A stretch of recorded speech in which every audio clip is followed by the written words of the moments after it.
Hey guys, so a little bit of a side trek I had.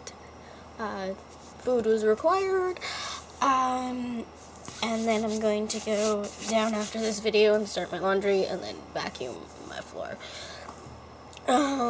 So today is day 41, and it is meeting the God, the provider. The provider is the God's second aspect. The provider represents the God in his maturity, at his zenith of power. In his provider aspect, the God represents self-sufficiency. He is able to care for himself and others. The provider represents action done because action is needed. There is no hidden motive behind the actions of the provider. He does that which needs doing.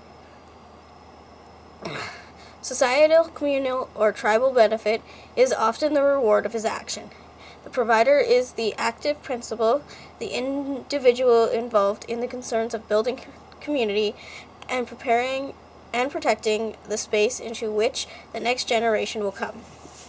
The provider is the vehicle of society. He is the archetype of adult male power. He is focused, attentive to what is needed, active, and purposeful. He represents the growth movement of all life. You can find him in the ripening of the fields and in the consequences of your own actions. The provider is in each of us understands the brevity of human life and the value of each action you take in this moment.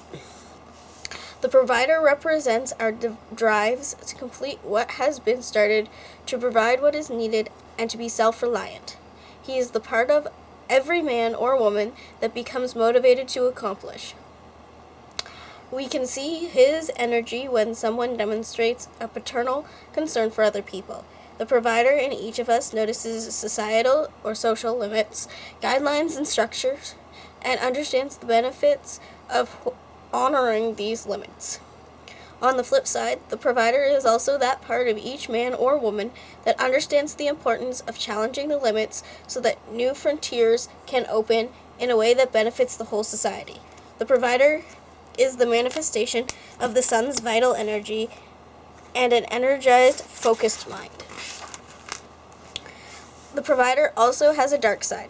The shadowy side emerges when we, consciously or not, cling to our own internal provider energies rather than allow a free, natural flow, a variety of energetic expression in our lives.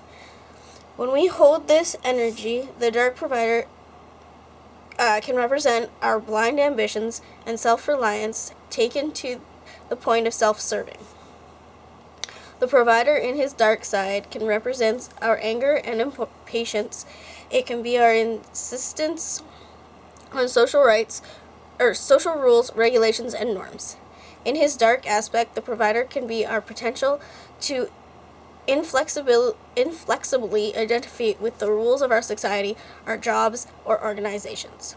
Provider gods throughout the world include, and again I am terribly sorry if I get these butchered, Sol, Kronos, Hern, Ra, Zeus, Dais, Yahweh, Apollo, Ares, El, Helios, Jupiter, Mars, Neptune, Nereus, Oak King, Nick, Odin, Saturn, Sin, Thor, Thoth, and Wotan.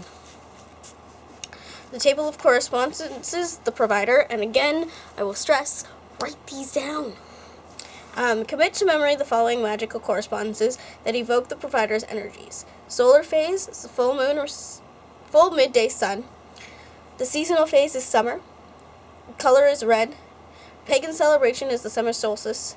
His direction is south. His time is noon. His incense is frankincense. His essential oils are frankincense, chamomile, benzoin, and patchouli. His magical number is 5. His vocalization is he, as in heat. His herbs are chamomile and hemp.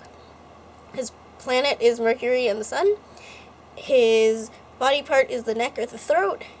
And his chakra is the 5th, which is the throat at the hollow point or base of the throat. The exercise is knowing your provider. Consider your own provider traits. On a single piece of paper, draw a line down the center.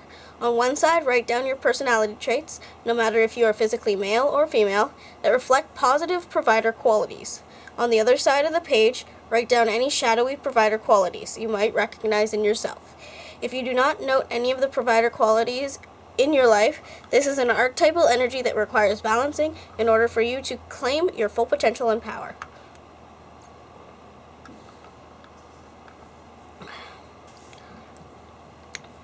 So like I've said before, I'm not going to tell you mine. I'm not going to influence your answers in any way, shape, or form. This is totally up to you. So, just as you might have discovered unfinished business with the archetype of the mother, you may have difficulties with the provider if you have lingering issues with adult males or father figures. While exploring the provider archetype, the father as a god, question your own feelings about fathers and your relationships with father figures in your own life. How clear a connection to this energy can you establish if you have psychological roadblocks in your way, either in casting and framing the father as a particularly desirable figure or in rejecting the adult male figure. Also, be sure to examine your relationship, your thoughts and feelings about male divinities. Is Wicca a way for you to escape male divinities? Anyway, that was day 41. I'm getting there. I'm on a roll. Like I said, I'm going to go down, start my laundry, and then vacuum my floor, but then I'll be back, and hopefully by the end of today, I will have 42, 43, 44, 45, and maybe let's try 46. I don't know. Maybe do all of the sage. So that would get me up to 51, which I am okay with, because we have to get up to 70, so if we do up to 50 today, we should be on our way. So I will get that done, and I will be back for you guys. So next is day 42. Blessed be and keep crafting, witches.